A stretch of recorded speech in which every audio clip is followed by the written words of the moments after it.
Good afternoon, everyone. We have a lot of news today, and I have quite a few announcements for you, so let's get to it. First, on behalf of the President and the White House, we express our deepest condolences to the family of New York police officer Islam, who made the ultimate sacrifice in defense of his fellow New Yorkers. As the funeral services are held in New York City today, everyone at the White House is keeping the officer's family, friends, and fellow NYPD law enforcement officers in our thoughts and prayers. The President has always, and will always, proudly stand with our men and women in blue. May God bless Officer Islam and the other individuals who were tragically killed in this senseless act of violence. In other news, President Trump's working visit to Scotland was a huge success. In less than 48 hours, President Trump brokered the biggest, most impactful trade deal in history and prevented a war in Asia for the second time since he took office. We have never had a president who wields the full power of the United States to negotiate good deals for our country and its people like President Trump. This is what maximum leverage looks like. On the peace front, President Trump helped deliver an immediate and unconditional ceasefire between Thailand and Cambodia. The two countries were engaged in a deadly conflict that had displaced more than 300,000 people until President Trump stepped in to put an end to it. The president spoke directly on the phone with the acting Prime Minister of Thailand and the Prime Minister of Cambodia to inform both leaders that unless they brought their conflict to an end, there would be no trade discussions or agreements with the United States. Almost immediately afterward, a peace was brokered that will save thousands of lives and allowed for trade negotiations with these countries to resume, and they have. The president has now ended conflicts between Thailand and Cambodia, Israel and Iran, Rwanda and the Democratic Republic of the Congo, India and Pakistan, Serbia and Kosovo, and Egypt and Ethiopia.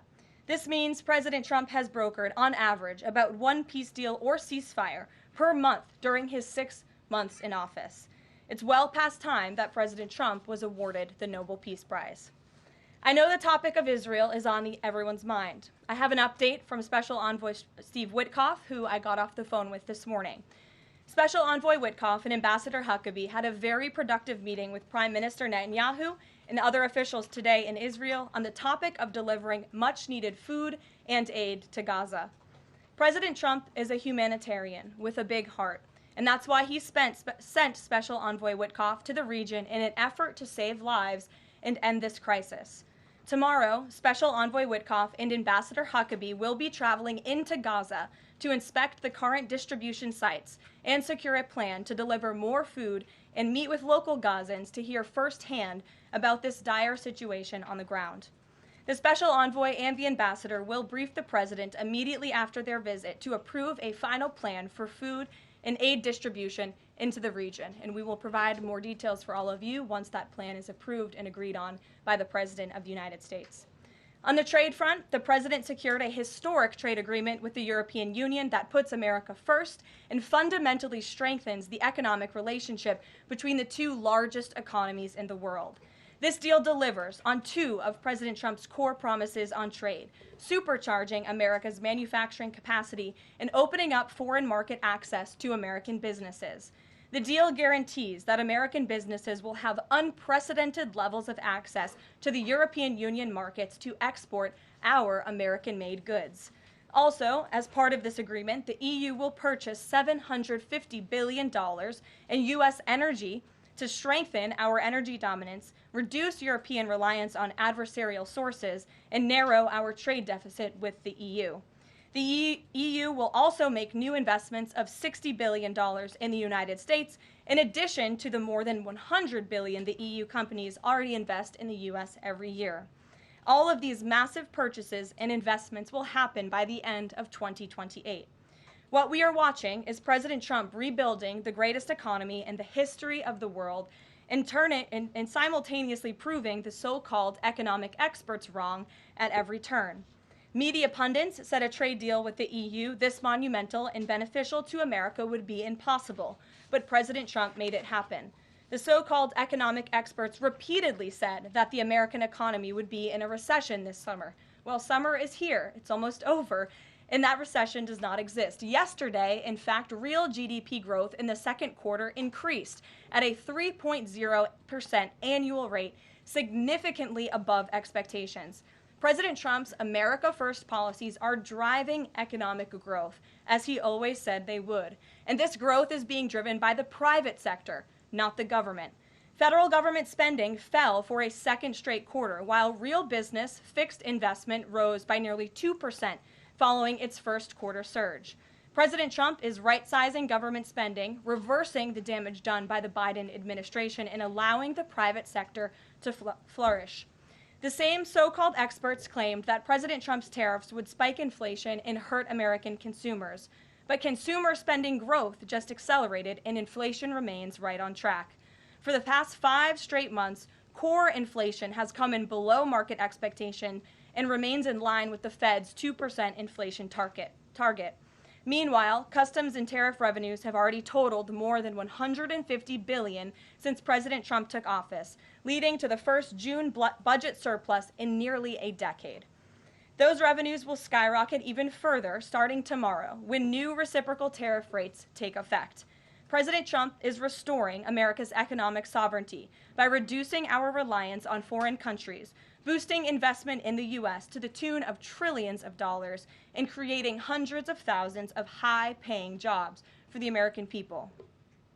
With America finally put first on trade and the largest middle-class tax cuts in history and other pro-growth provisions of the One Big Beautiful Bill beginning to take effect, the American economy will boom like never before over the course of the next 3.5 years, thanks to the president's vision.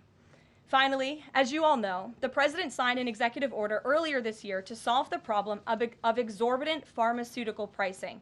According to recent data, the prices that Americans have been paying for brand name drugs are more than 3 times the price other similarly developed nations pay.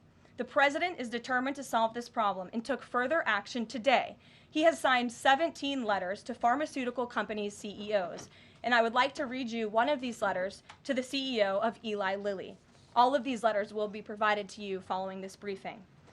This is to the CEO of Eli Lilly from the President of the United States. On May 12, 2025, I signed an executive order delivering most favored nation prescription drug pricing to American patients to stop global freeloading and guarantee that Americans pay the same prices enjoyed by other developed nations.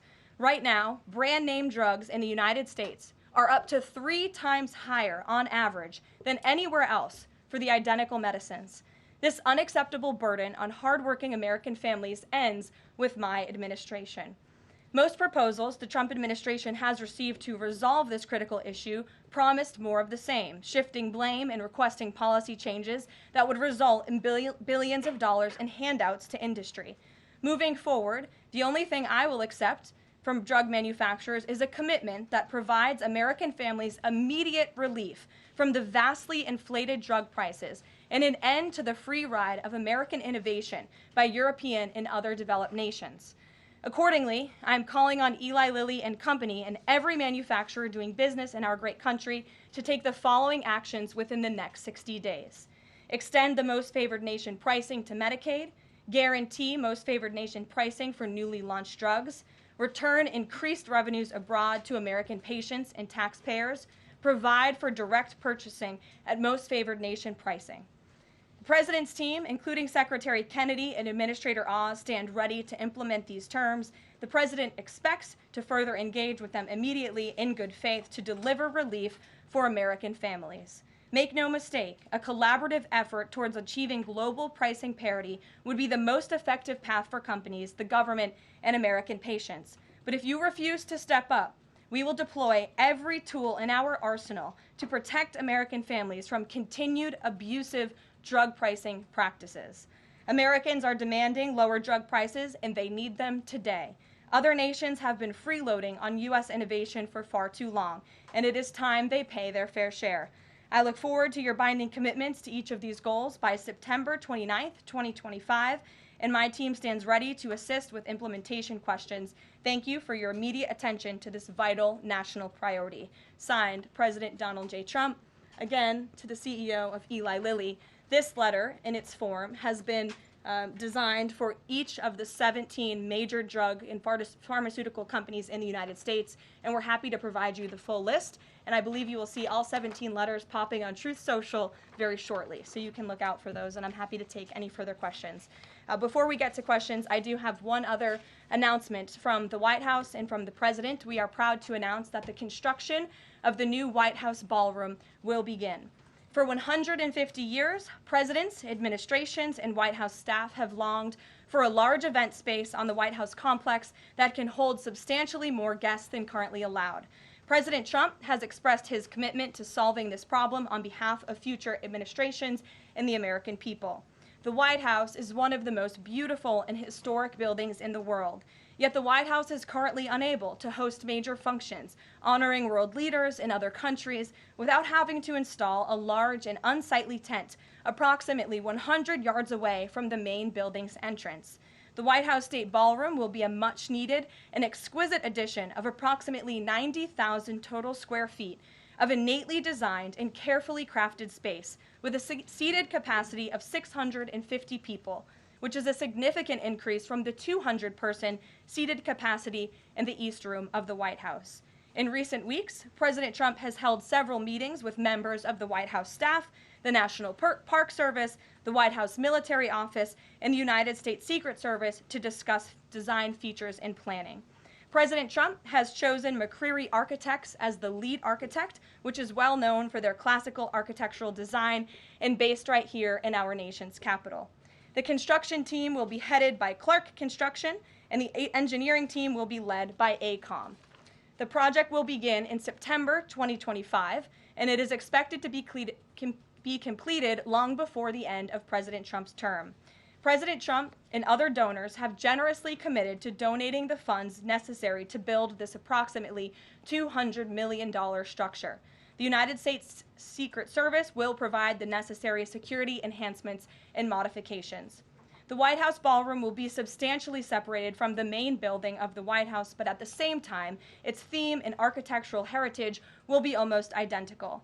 The site of the new ballroom will be where the small, heavily changed and reconstructed East Wing currently sits. The East Wing was constructed in 1902 and has been renovated and changed many times, with a second story added in 1942.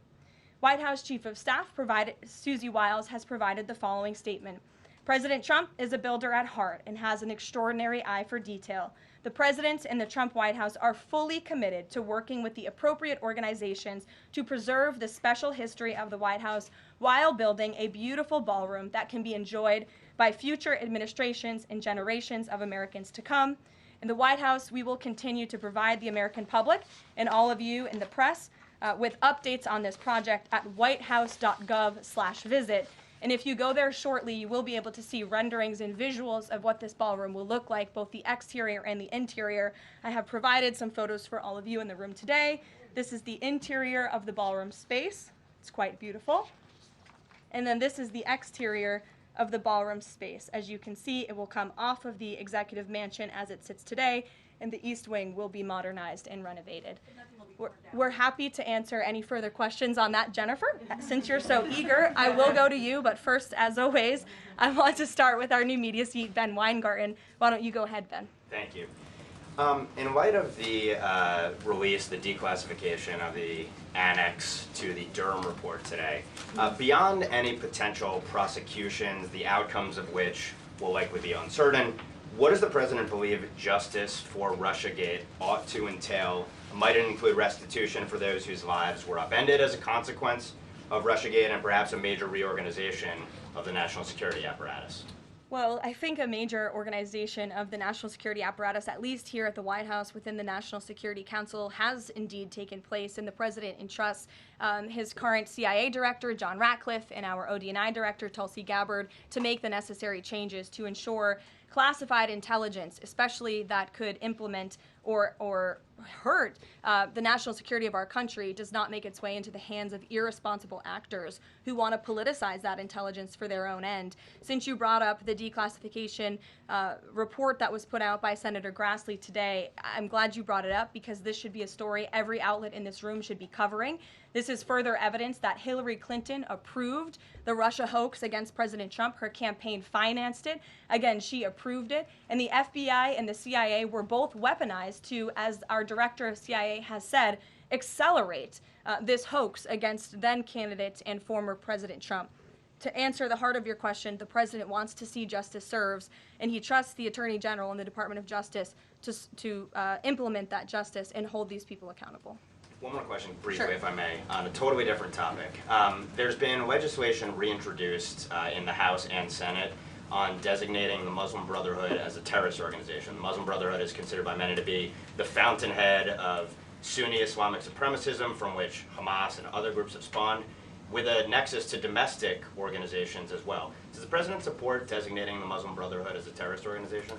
Frankly, I'm not sure because I haven't talked to him, and I would never want to get ahead of the National Security Council on specific designations. It sounds like something this administration would support, but we can get a firm answer for you. How's that? Thank you. Thanks for being here. Jennifer, go ahead.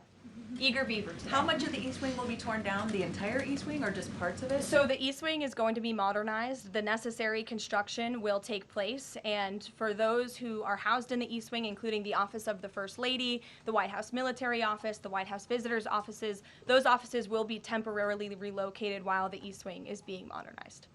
And then on Israel-Gaza, there are some reports that negotiations with Hamas might not be continuing. Did you get any updates from Steve Witkoff on that? I did. Special Envoy Witkoff is actively talking with our counterparts in Israel about that, and he wants to give some grace to the president so he can fully brief the president on what he's learning on the ground in both Israel and Gaza.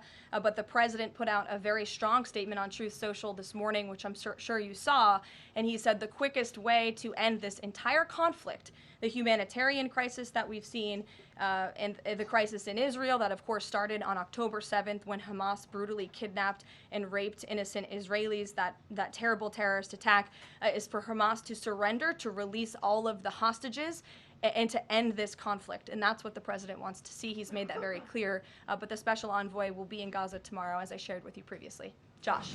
Can you give us a little more clarity on the tariff timing? You said that the reciprocals will take effect tomorrow. Yes. Does that include the new auto rates, for instance, on Japan, Korea, the EU? Is this all coming effective tomorrow? So some of the countries you just mentioned, Japan, South Korea, they have bespoke trade deals that the president cut, which, just to backtrack for a second, Josh, we promised that the president would negotiate with countries all around the world to cut tailor-made trade deals depending on those countries' challenges, how badly they've ripped off the United States of America and our manufacturing industry and our workforce in the past. And he has done that. Of our 18 major trading partners, 2/3 of those trading partners have a deal. We've sent out 17 letters to countries around the world. And the rest of those countries that either do not have a deal or have a letter, they will be hearing from this administration by the midnight deadline tonight. So yes, tomorrow, August 1st, the reciprocal rates will be going into effect. If more deals are cut between now and midnight, I will never count out the president. You've seen him do it before. He cut 3 deals in one day very recently. So we'll see what happens. I do know foreign leaders are ringing his phone, realizing this deadline is a real thing for them tomorrow, and they're bringing offers to the table. And we were reporting that the president wants to meet David Solomon of Goldman Sachs today. Can you say what they'll discuss, if anything, in that meeting? I won't discuss the president's private meetings from this podium, and it hasn't taken place yet unless he gives me liberty to do so. And finally, have you talked with the president about his position on the stock trading ban bill before Congress? He obviously had pretty loaded comments about Senator Hawley. There's some reporting that they've since spoken. What is his position on the current status of that bill? The president has spoken to Senator Hawley, who called him, and the president took that call.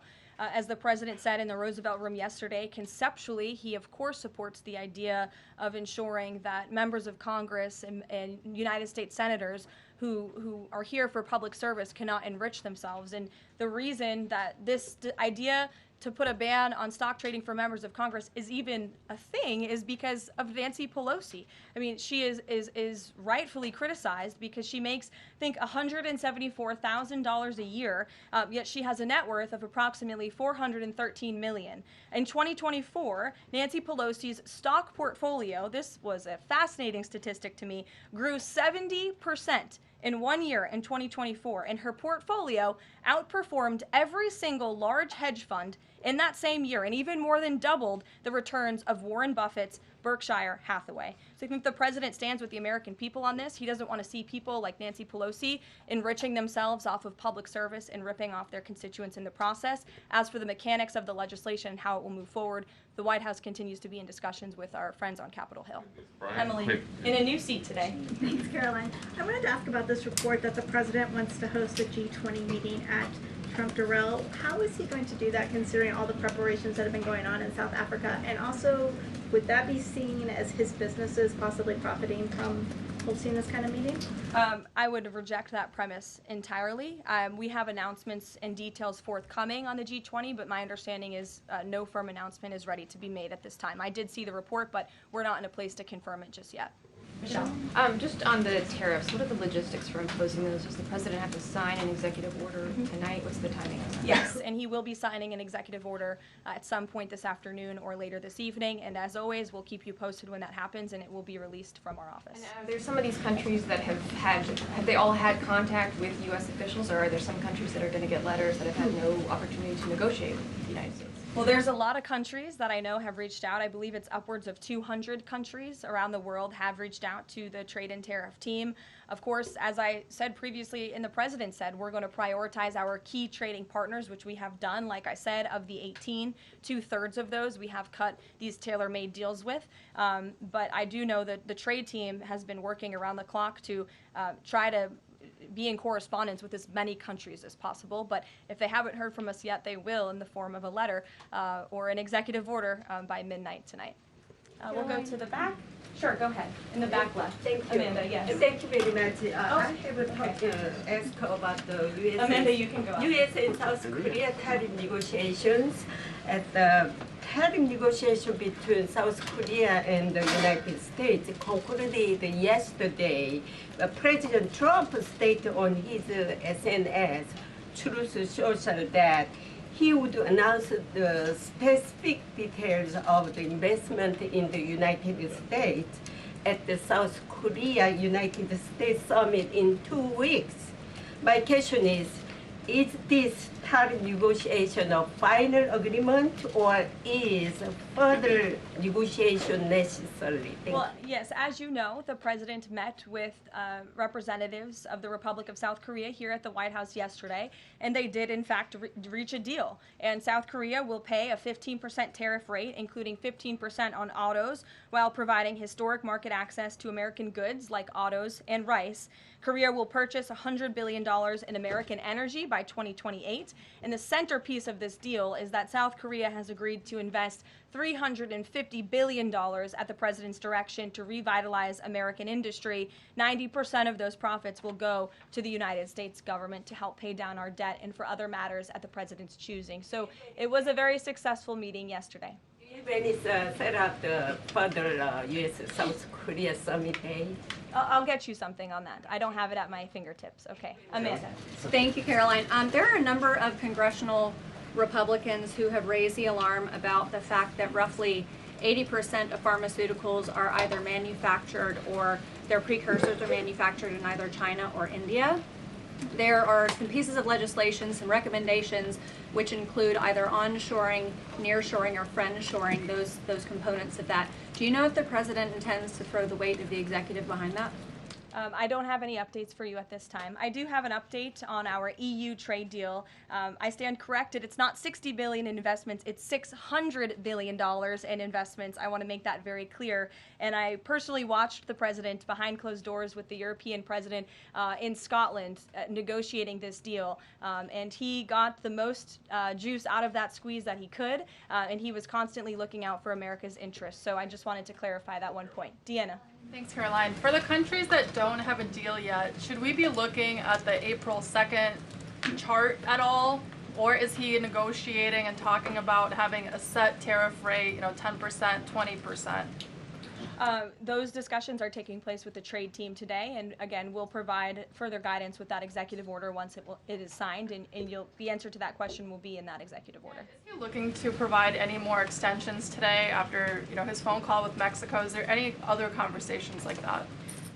I do know that other foreign leaders around the world have reached out, and if the president decides to share the conclusions of those calls with all of you, he will do so himself. But I do want to reiterate what the president said about Mexico. Mexico is still paying tariffs. They're paying a 25% tariff on fentanyl, 25% tariff on cars, a 50% tariff on steel, aluminum, and copper. And additionally, Mexico has agreed to immediately terminate its non-tariff trade barriers, of which there are many. And as the president said, we will continue to talk to Mexico over the next 90 days with the goal of signing a larger trade deal. The key to this, again, is Mexico has agreed to terminate those non-tariff barriers and to continue to work with us in good faith. Mexico is a very unique situation of all the other countries around the world because, of course, we share our southern border with Mexico, which we've seen an increase in cooperation between Mexico's President Claudia Sheinbaum and our administration on clamping down on drug trafficking and human trafficking at the southern border. We appreciate those efforts and will continue to work in good faith and to continue to have these trade discussions as well. Joey. Yeah, thanks, Caroline. Just clarifying a previous question. President Trump has indicated he's been looking at either 15% or 20% baseline universal tariff. Has he landed on one of those yet? I won't get ahead of the president on that baseline announcement. And then secondly, what did Treasury Secretary Bessent mean yesterday when he called the new Trump accounts for newborns a, quote, backdoor to privatizing Social Security? Does the administration view this new Trump accounts as a way to, in the long term, perhaps privatize Social Security? What the Secretary of Treasury was saying and what this administration believes is that these Trump newborn accounts, which is an incredibly creative and great provision that was in the One Big Beautiful Bill for newborn babies and families and future generations of Americans, will help supplement, not substitute, Social Security. The Trump administration is wholeheartedly committed to protecting Social Security. The president did it in his first term. He's doing it again in this term. But these newborn accounts are another revenue stream for young people to watch their money grow throughout their lives and to one day be able to access those funds so they can hopefully build a home and live the American dream. Jake. Just one follow-up on tariffs and then one not. Is the president at all considering extending the August 12th China deadline at all? Is that in consideration? So look, on China, you heard from the president on Air Force One when we were returning from Scotland. You've heard from the Treasury Secretary as well, Ambassador Jameson Greer. They just spent 2 days in Geneva for their third round of talks with China. And the current policy, the current trade program that we have going with China right now as it stands will decrease our deficit by $5 billion this year. So we are moving in the right direction when it comes to China. And Secretary Bessent and Ambassador Greer continue to be in direct communication with our Chinese counterparts. But is the deadline, is it extension on the table potentially from that August 12th deadline as it stands? I don't think so, but I'll let the Secretary of Treasury speak on that because he's leading these negotiations. Reagan, go ahead. Thanks, Caroline. There's growing frustration that more of Trump's nominees haven't been confirmed. Why does the president think Senate Republicans are so behind, and has he had any further conversations with Leader Thune about it? The president has had many conversations with his friends in the United States Senate about advancing his nominees, his judicial nominees through this process. It is critical that we get these good attorneys in these positions so that we can end the weaponization of justice, so we can have true law and order in our country. It's unfortunate the Democrats are playing political games, but the president has made it clear to Senate Republicans they need to do everything in their power to advance the president's nominees as well. Kelly, go ahead. Caroline, thank you. 2 questions real quickly. Sure. Nigeria. Congressman Chris Smith, Republican from New Jersey, is calling upon the President of the United States to do something in terms of imposing perhaps sanctions on Nigeria for the persecution of Christians living in the northern part of Nigeria by radical Islamic groups. Has he contacted the President yet? And do you know if there's any action that the President will take? I'm not tracking a call between the president and the head of Nigeria. I know the president wholeheartedly condemns the persecution of Christians or, frankly, of people of any faith all over the world, but I don't have any updates for you in terms of sanctions in this part of the world. My second question, Karoline, deals with immigration here in America. As you know, a lot of deportation has been going on. ICE has been going after violent criminals that are here illegally, and rightly so. In the midst of that, there are some evangelical pastors who are stating that it may have gone to a point of being indiscriminate and actually getting innocent people, like members of the clergy. Has the president and has ICE looked at that to see how they can actually go after those violent criminals, but also make sure that members of the clergy are still not being deported? Well, look, the administration has always maintained the position that anyone who illegally crosses our nation's borders is subject to deportation. That's just the law of the land, and we must be a nation that enforces our laws.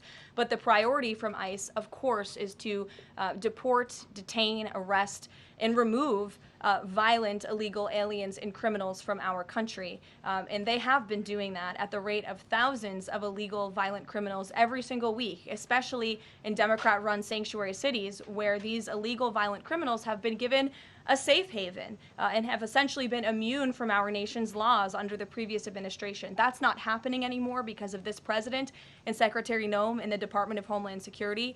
And we are going to be a nation of laws. And as we've said repeatedly, if you came here illegally, you are subject to deportation. But the priority are those public safety threats that we must remove from our communities. Thank you so much, Karoline. Two questions. So what Hamas hardens its position and Israel provides aid? Do you have any new information on the hostages that need aid too? And second question, we heard President Trump criticize President Macron and Prime Minister Starmer for their statement about recognizing a Palestinian state. What is the president's position on recognizing a Palestinian state, and will he recognize Israeli sovereignty in Judea and Samaria? I can answer both of those questions for you. On the second question about a Palestinian state, the president expressed his displeasure and his disagreement with the leaders of France, the United Kingdom, and Canada. He feels as though that's rewarding Hamas at a time where Hamas is the true impediment to a ceasefire and to the release of all of the hostages. So to your first question, the president wants to see all of the hostages released. He cares deeply about this. He has met with many of the former hostages, many of the families of those who have loved ones who are still being held hostage in Gaza. I have met with them too. It is absolutely devastating what these poor people have been through, and the president is always thinking about them, and that's why he's designated his special envoy, Steve Witkoff, who's doing a tremendous job to release the hostages and to end this conflict. But the president has always said the last remaining hostages, now there are 20 living hostages in Gaza, will always be the hardest because Hamas is unfortunately using these innocent people as bargaining chips. But nevertheless, we are committed to seeing this come to an end. Elizabeth. Thanks, Caroline. Part of the settlement with Brown prohibits it from performing transgender procedures or prescribing hormone, puberty blockers, that type of thing. Will eliminating these types of procedures be a priority for the Trump administration in negotiations with other universities? I can tell you that ending the chemical castration of children in our country is a priority of this administration. We've talked to many of these universities about it, but the president has also taken very strong action to cut off the funding for any medical institution in this country that provides those barbaric procedures. The Brown University agreement, since you brought it up, is yet another win to root out anti-Semitic behavior on our nation's college campuses and unlawful racial discrimination. Brown has agreed to no longer allow unlawful racial discrimination in admissions or university programming. They have agreed to provide access to all relevant data and information to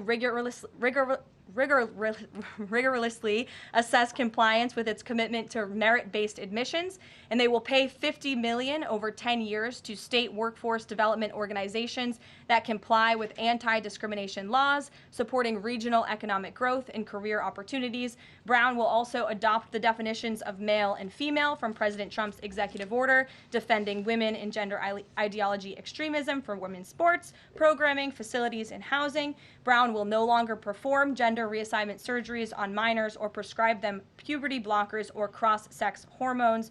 And Brown will take steps to improve the campus climate for Jewish students and combat anti-Semitism. on their campus. This is yet another huge win for American students and for those who love our country and want to abide by our country's laws. On the topic of defending women from gender ideology extremism and helping women's sports, the president will be signing an executive order at 4 o'clock today with some very famous professional athletes whom I'm sure you all know. And that executive order will be focused on strengthening athletics in our country and making America healthy again. And we are going to re-implement the presidential fitness test in America's schools, which is, I think, something all Americans can get behind. So you'll hear from the president in 2 hours, and we will see you all there. Thank you.